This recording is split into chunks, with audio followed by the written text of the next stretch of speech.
Amoxicillin first generation, cephalosporin, cephamycin, amoxicillin clavulic acid, ampicillin sulbactam. Protease, that is intrinsically resistant to ampicillin, first and second generation, cephalosporin, tetracycline, amoxicillin clavulic acid, ticacycline, nitrofurantoin, polymyxin B, and cholesterol. Pseudomonas is intrinsically resistant to ampicillin, ceftriaxone, amoxicillin clavulic acid, itrapenam, imipenem, ampicillin sulbactam, tetracycline, ticacycline, chlorpromazole, and chloramphenicol. And Acinetobacter, that is intrinsically resistant to ampicillin, amoxicillin, amoxicillin clavulic acid, itrapenam, aztreonam, chloramphenicol, and phosphomycin. And the significance is whenever the sample or isolated organism is protease, then we cannot treat the infection with these drugs because these drugs will not work because of that intrinsic resistance. So we have to memorize all these things before putting a drug or in the treatment. You all know that ICU sample isolates are more resistant than the outdoor and indoor isolates. So we have analyzed the total sample into two categories, like one is ICU sample and second is other than ICU samples. Here you can see the percentage of positive growth in ICU samples, that bronchial alveolar levels or tracheal aspirated, that means the respiratory samples, the percentage is very high, that is positivity rate is 93.80%, and followed by wound swab and pass, that is 91.66%, and then blood and urine. But in other than ICU samples, you can see that urine are the majority sample, but the positivity or growth positive rate is 21.32%. And wound swab and pass is highly positive in 80.04%, followed by respiratory samples 49.50%, and then blood. Now, if the analysis is like ICU sample analysis, then we can say that isolated organism in respiratory samples in ICU, that is Pseudomonas is the highest isolate here, that is 32.55%, followed by Acinetobacter 30.23%, followed by Klebsiella 27.90%. And in urine in ICU, the majority was E. coli, that is 36.36%, followed by Pseudomonas and Staph aureus, that is 18.18%, followed by other organisms also, Klebsiella, Enterobacter, and Enterococci. And in blood sample in ICU, the majority is Staph aureus, that is 40.10%, followed by Acinetobacter 30.41%.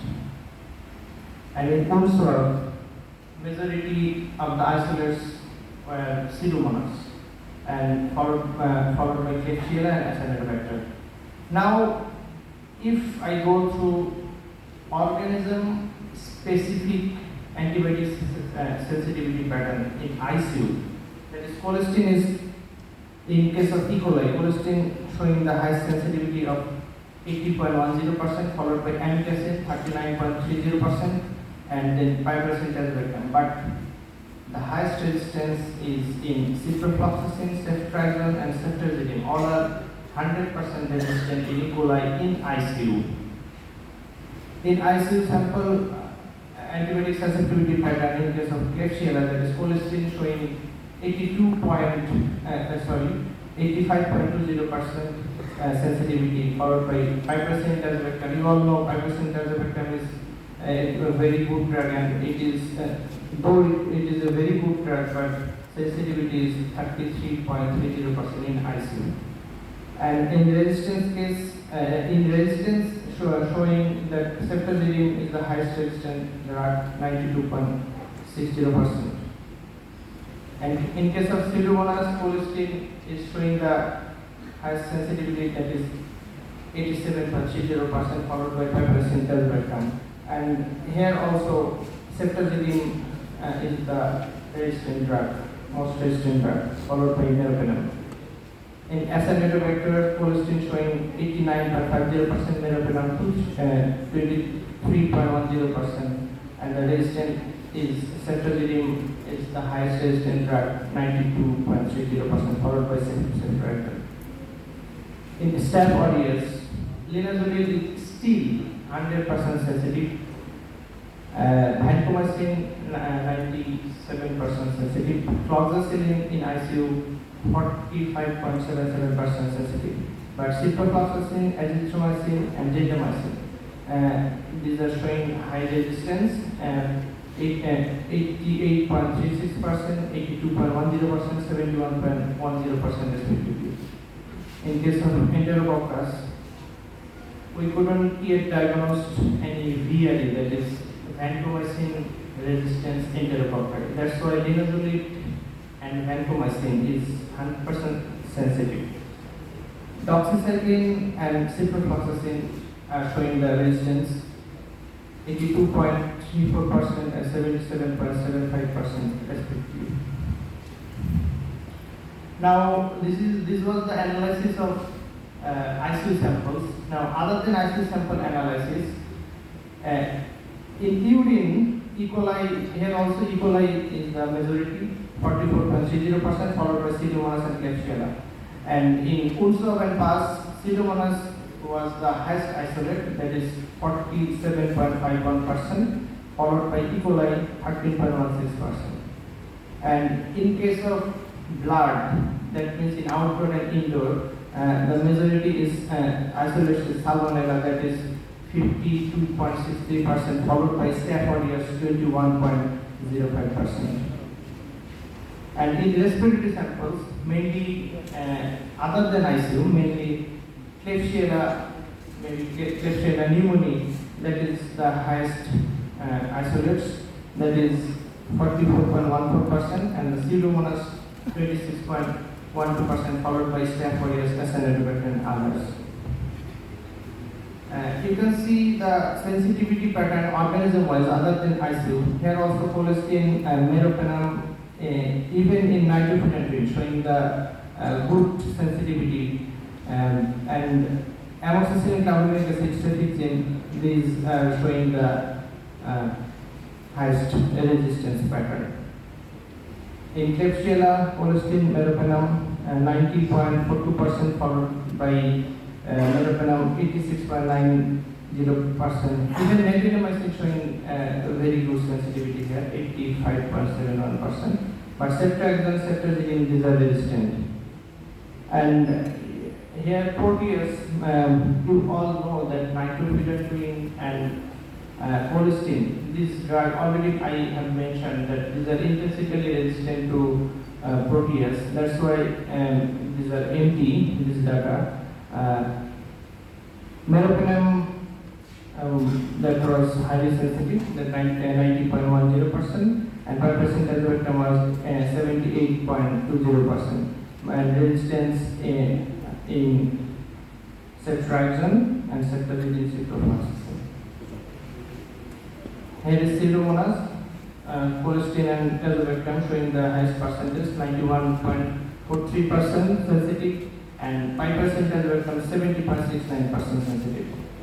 Tigacycline, actually Pseudomonas is also intrinsically resistant to tigacycline, that's why this is empty. And Staph aureus, here linezolid is 100% sensitive in other than ICU samples. Vancomycin 99% sensitive, and fluoxetine 87.31% sensitive, and ciprofloxacin and azithromycin that are resistant to Staph aureus other than ICU samples, that is 80.36% and 77.78% respectively. And Salmonella, ceftriaxone is resistant in all other cases, about 90 or 80% resistance. But here, ceftriaxone is highly sensitive. There is 100% sensitivity still now in Salmonella. and followed by cefepime and cefixime, and 4-trimoxazole is also a good choice. But azithromycin and ciprofloxacin showing the highest resistance in case of salmonella, that is 88.67%, followed by ciprofloxacin 76.67%. Now in ICU, the ESBL percentage is 64.22%, MRSA percentage is 54.23%, and VRS is 3%. But other than ICU sample, ESBL is 16.22%, MRSA 12.69%, and VRS 1%. Still no VRS detected. Now, this is the WHO model list of essential drugs, and in 2017, first this WHO experts established this model, and now on from 2023, they entitled or listed about 258 antibiotics in 3 groups, like access group antibiotics, watch group antibiotics, and that is reserve group antibiotics. And this our classification, A stands for access group, WA stands for watch group, and RE stands for reserve.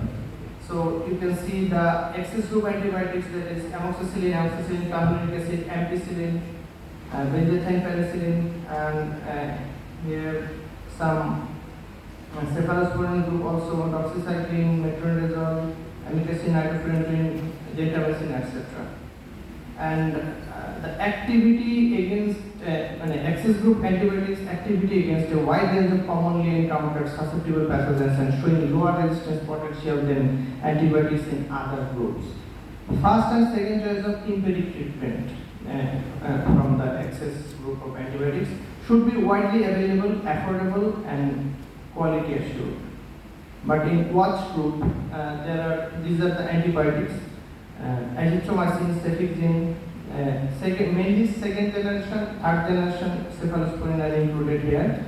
Ciprofloxacin, levofloxacin, clarithromycin, erythromycin, vancomycin, meropenem, tazobactam, piperacillin.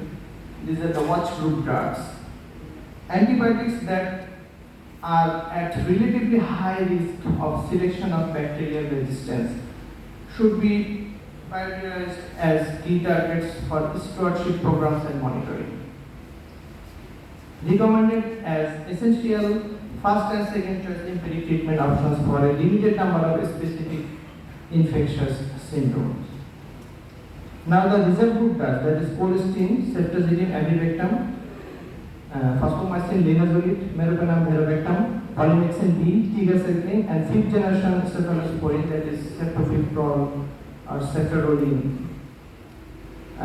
Reserve group antibiotics should be reserved for treatment of confirmed and suspected infection due to multi-drug resistant organisms. Reserve group antibiotics should be treated as last resort options.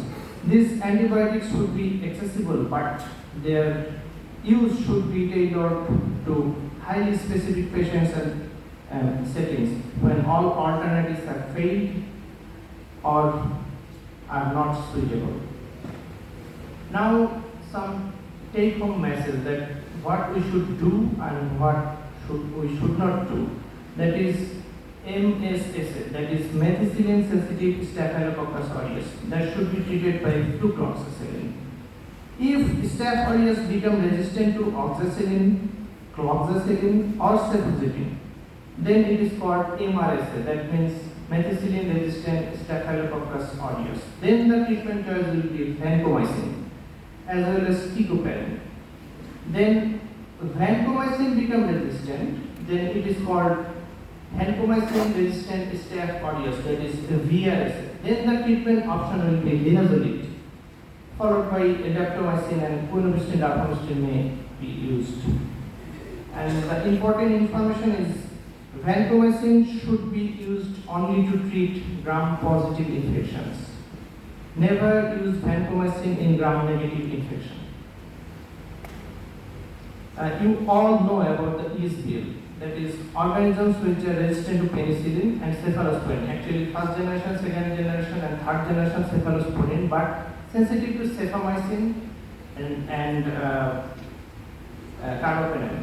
But in Astunum, it is also resistant, but it is inhibited by beta-lactamase inhibitor such as clavulanic acid. This considered as ESBL producer. You will all know the predominant ESBL producing organisms are E. coli, Klebsiella, Enterobacter, Pseudomonas proteus, and Acinetobacter. ESBL producing organism cannot be treated by penicillins and cephalosporins. So the treatment of choice will be carbapenem. Now, if organism become metallo-beta-lactamase, that is MPL, then carbapenem will not work. Then the drug of choice will be colistin. Mainly colistin, but sometimes followed by tigecycline or a combination. In case of Pseudomonas, the combination will be piperacillin tazobactam plus amikacin or carbapenem plus amikacin. And for Enterobacter like E. coli, Klebsiella, and others, the combination will be like carbapenem and amikacin. Now, if I summarize the whole presentation, that will be like E. coli was the most predominant bacteria isolated in urine sample, followed by Pseudomonas and Staph aureus in ICU. Whereas in outdoor and indoor samples of urine, E. coli was the most predominant bacteria, followed by Pseudomonas and Klebsiella. Klebsiella was the predominant bacteria isolated in respiratory samples from outdoor and indoor patients. But in ICU patients, Pseudomonas and Acinetobacter species were predominant, and most of them were multi-drug resistant. Bacteria conferred high degree of resistance against amoxiclav, cefixime, and other third and fourth generation cephalosporins. Salmonella typhi and Staph aureus were most commonly isolated organisms from blood in outdoor and indoor samples, but in ICU, Staph aureus and Acinetobacter was the predominant organism. And all the Salmonella isolates were found to be sensitive to ceftriaxone. More than 88% isolates were resistant to azithromycin in case of Salmonella, and more than 76% against ciprofloxacin. Now some activities or photographs of our microbiology department. You can see the modern laboratory aided by Fleming Fund. This is a Vitek 2 machine. This is a magical machine, and it can diagnose more than 3,000 species, 3,000 bacteria with species, and also provide MIC values. These are the two reports from Vitek that you can see: Providentia from Umswap and Morganella mortali. These are the atypical organisms that also identified by the Vitek, as well as the MIC values. And one important thing that each and every report we provided from our department, that there is a footnote there. All the intrinsic resistance pattern or ESBL, MRSA, other information are written here in the footnote. We have started fungal culture and sensitivity in our lab also. You can see the candida growth here. These are the candida growths, and this is from a patient of NICU, blood is 14 days. We have celebrated AMR week also. Every year from 18 to 24th November, that is AMR awareness week. Now, 78 years ago, Sir Alexander Fleming told that the time may come when penicillin can be bought by anyone in the shops. Then there is the danger that the ignorant man may easily underdose himself, and by exposing his microbes to non-lethal quantities of the drug, make them resistant. And this is so true, this is happening. So our motto is antibiotics are a precious resource for our own existence. We need to preserve this resource by working together. And last year motto was handle antibiotics with care.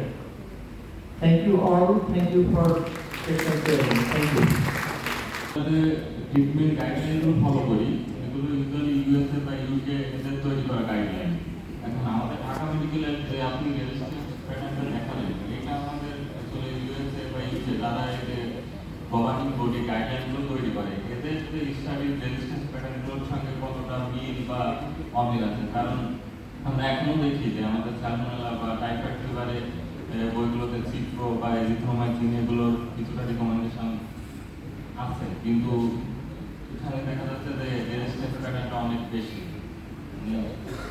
ওদের যে resistance pattern আর আমাদের resistance pattern এগুলোর মানে কতটা মিল বা অমিল আছে, এরকম কোনো কম্পিটিশন আছে কিনা।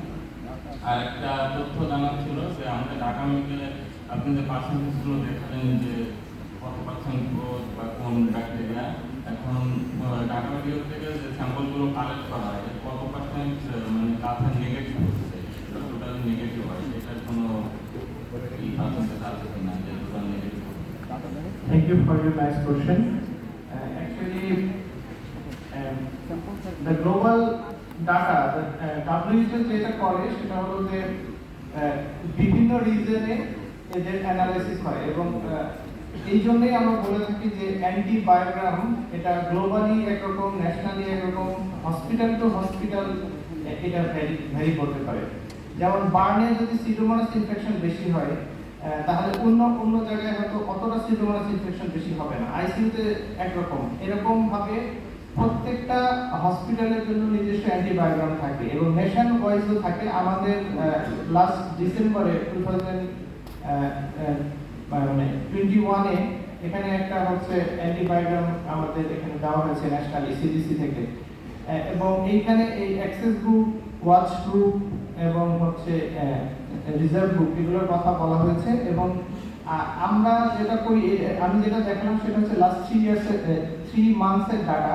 এটা যদি 1 বছর হয় হয়তো সেনসিটিভিটি প্যাটার্ন একটু কম বেশি হতে পারে, বাট যেটা হয় সেটা হলো যে ইনস্টিটিউশন ওয়াইজ যদি অ্যান্টিবায়োগ্রাম করা যায় এবং সেটাকে ফলো করা যায় তাহলে ট্রিটমেন্টটা ভালো হবে। আর হচ্ছে আপনি যে সেকেন্ড কোশ্চেনটা করেছেন সেটা হলো যে আমি প্রথমে দেখিয়েছিলাম, দ্যাট ইজ এইখানে আমি আইসিইউ আর আদার দেন আইসিইউ মানে আউটডোর এন্ড ইনডোর মিলে দেখিয়েছিলাম। এখানে দেখেন যে টোটাল যে নাম্বার এসেছে এখানে পার্সেন্টেজ দেওয়া ছিল যে টোটাল স্যাম্পলের কত পার্সেন্ট হচ্ছে আইসিইউ থেকে আসছে, কত পার্সেন্ট আউটডোর থেকে আসছে, কত পার্সেন্ট ইনডোর স্যাম্পল থেকে আসছে। তারপরে যেটা করেছিলাম সেটা হলো যে আমরা এখানে পজিটিভিটিও দেখেছিলাম, পার্সেন্টেজ অফ পজিটিভ গ্রোথ। এখানে হচ্ছে এতগুলো স্যাম্পল এসেছে, তার মধ্যে 106টা পজিটিভ ছিল। We have the data. I think I request senior faculty from আমি প্রফেসর সাজ্জাদ। আসলে উনি যে প্রশ্নটা করেছেন এটা আসলে উনি যেটা বোঝাতে চেয়েছেন যে আমাদের এখানে যে সেন্সিটিভিটি প্যাটার্নটা হয় এটা দেশের বাইরে করা হয় বলে সেটা আমরা ফলো করছি, সেটাই তো।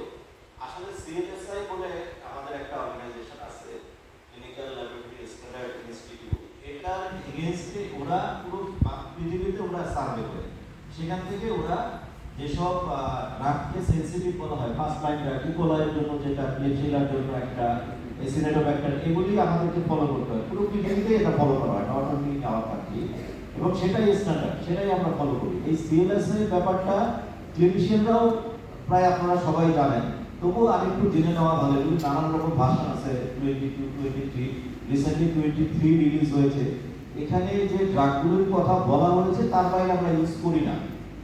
ফার্স্ট লাইন ড্রাগ বা সেকেন্ড লাইন যেটাই বলি, সিএলআইসিতে যে ড্রাগগুলোর কথা বলা হয়েছে যে এটানোকক্কাসের এগেইনস্টে এই কয়টা অ্যান্টিবায়োটিক ইউজ করা যাবে, সেই কয়টাই আমরা ইউজ করি, সেটার রিপোর্টই আপনারা পান। তো সেই ক্ষেত্রে আপনারা যদি মনে করেন ঢাকা মেডিকেলের আলাদাভাবে, আমার মনে হচ্ছে সেটা সেরকম না। ঢাকা মেডিকেলের আলাদাভাবে একটা অ্যান্টিবায়োটিক সিএলএসআই গাইডলাইন অনুসারে আমরা করে রাখতে পারি, কিন্তু ওইটার বাইরে আমরা যেতে পারবো না, তাহলে জিনিসটা হয়তো হবে না। কারণ ডিস্ট্রিবিউশনের পলিসি আগে আমরা ডিস্ট্রিবিউশনে করতাম, এখন আমাদের ভাইটেক মেশিন চলে আসছে, সেটার মাধ্যমে আমরা করি। ভাইটেকের একটা সমস্যা হচ্ছে যে কার্ডের দাম অনেক বেশি। গভর্নমেন্ট রেট এখন আমরা নিচ্ছি 200 বা 300 টাকা করে, একটা ভাইটেকের কার্ডের দাম 500 টাকা। আমরা এখন আইসিডি এর মাধ্যমে এটা পাচ্ছি, কিন্তু কতদিন পাবো? যখন শেষ হয়ে যাবে তখন তো ভাইটেক আর কাজ করবে না, লোকাল ফান্ড দিয়ে হবে না, অনেক রকম সমস্যা আছে। তো ভাইটেকের রিপোর্টটা অনেক জেনুইন হয়, যেখানে এমআইসি দেওয়া হচ্ছে, এমআইসি মানে মিনিমাম ইনহিবিটরি কনসেন্ট্রেশন, যেটা দিয়ে আমরা একেবারে অ্যাকুরেট সাসেপ্টিবিলিটি প্যাটার্ন বা রেজিস্ট্যান্ট প্যাটার্ন যেটাই বলেন আমরা সেটা পাচ্ছি। তো অনেকগুলি সমস্যা আছে, তবে আমাদের মনে হয় সিএলএসআই এর গাইডলাইন অনুসারে ঢাকা মেডিকেল আমরা একটা আলাদাভাবে করে ফেলতে পারি, আমরা সেটা নিয়ে চেষ্টা করব। ধন্যবাদ। Thank you, Professor Janil Shuhir. Any other query?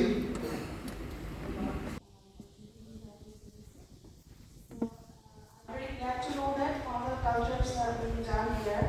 So we send the sample here.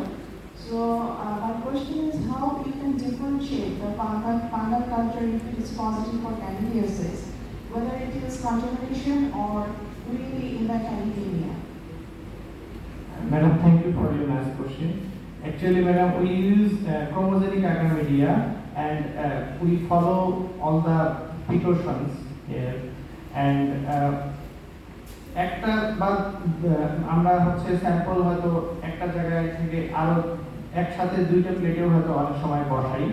Contamination যদি আসে সেটা হচ্ছে মানে এটা স্যাম্পল থেকে আসলো নাকি অন্য জায়গা থেকে আসলো, এটা আমরা যদি দুইটা প্লেটে যদি চলে আসে এটা আমরা দেখে বুঝতে পারি, এবং আইসোলেটেড কলোনি হয় সেটা দেখেও আমরা আইডেন্টিফাই করতে পারি। এটা ছাড়া যেটা মানে স্পিসিস লেভেলে যদি ডায়াগনোসিস করতে চাই সেক্ষেত্রে আমাদের কিছু বায়োকেমিক্যাল টেস্ট আছে, অ্যাজ ওয়েল অ্যাজ আমরা হচ্ছে ভাইটেকের মাধ্যমেও এটা করতে পারি, যদিও অ্যান্টিফাঙ্গাল কার্ড যেটা এটা খুব মানে কস্টলি অ্যান্ড খুব বেশি অ্যাভেলেবল না, বাট এটা করা সম্ভব।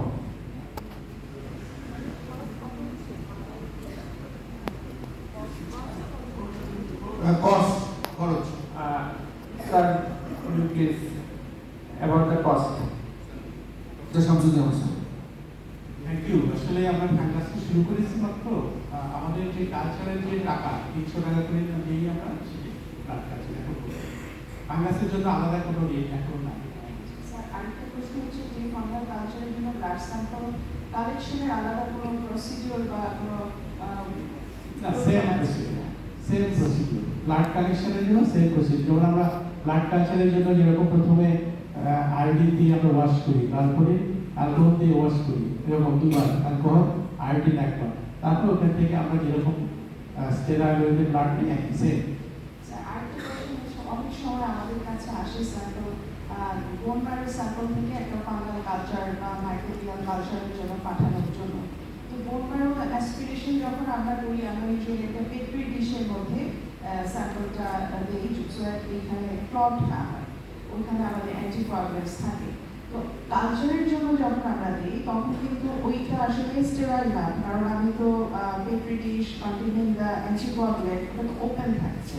তো ওইটা কি প্রসেস যে এটা আমাদের যদিও আমাদের জানা নাই এক্স্যাক্টলি কোনো বটল থাকে কিনা, সেখানে আমরা ডাইরেক্টলি দিব কিনা, কোনো অ্যান্টিকোয়াগুলেন্ট থাকে কিনা। আচ্ছা, থ্যাংক ইউ। আসলে কালচারের জন্য আপনি যদি বোনম্যারো আপনি অ্যাসপিরেট করেন, অবশ্যই যে কোনো স্যাম্পলই স্টেরাইল ওয়েতে অ্যাসপিরেট করতে হবে। নেওয়ার সময় যদি কন্টামিনেশন হয় সেটা কিন্তু অন্য জিনিস, কিন্তু আপনার বোনম্যারো তো স্টেরাইল সাইট, এবং ওখান থেকে স্যাম্পল যখন আপনি দিবেন নেওয়ার পরে সরাসরি আমরা ব্লাড কালচার বোতলও দিয়ে দিতে পারি, কোনো সমস্যা নেই। সেম ব্লাড কালচার আমরা দিতে পারি, কিন্তু ফাঙ্গাস কালচারের জন্য আলাদা বোতল আছে, সেটা আমাদের কাছে এখন আসে। ইভেন আপনার মাইক্রোব্যাকটেরিয়াল কালচারের বোতল আছে, এটা আমাদের কাছে আমাদের বোন ম্যারো স্যাম্পলের জন্য যে বটল সেই বটলটা অ্যাভেলেবল না না না আমরা যদি আপনারা যদি দেন আমরা এই বোতলে আমরা একটা কালচার করে দিতে পারি, শুধু ব্যাকটেরিয়ার জন্য, ফাঙ্গাসের জন্য না। কিন্তু ব্লাড স্যাম্পল থেকে যদি আমি ফাঙ্গাল কালচার করতে দেয় তাহলে ওই ব্লাডের যে একই বটল সেটাকেই পাঠাতে হবে। ক্যান্ডিডার জন্য আমরা এই বোতল ইউজ করতে পারি, কিন্তু অন্য ফাঙ্গাসের জন্য এই বোতল আমাদের ফাঙ্গাস কালচার আলাদা মিডিয়া আছে, ওটা আমাদের কাছে। আপনারা জানেন তো আমাদের সব কিছু তো আমরা চাইলেও পাই না, যেটা আমরা এখন করতে পারছি শুধু ফেলিং ফান্ড আমাদের একটা ল্যাবরেটরি করে দিয়েছে, ওদের কিছু এশিয়ান ফান্ড দিয়েছে, টু ইনিশিয়েট টেকনোলজি, সেইটুকু আমরা পাচ্ছি। এরপরে একটা প্রজেক্ট আসছে, চলে আসবে হয়তো মে মাস থেকে শুরু হয়ে যাবে, ওইখানে আমরা ম্যাসিভ আকারে হয়তো যাওয়ার প্ল্যান আছে, আমি জানি না কতটুকু সাকসেসফুল হবে। এবং ওরা 1.5 থেকে 2 বছর এটা করবে এবং তাদের টার্গেট ঢাকা মেডিকেল কলেজের যত স্যাম্পল আছে সব করা।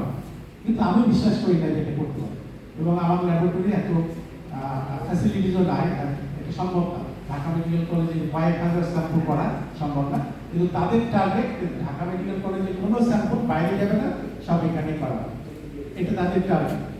দেখা যাক কি হয়।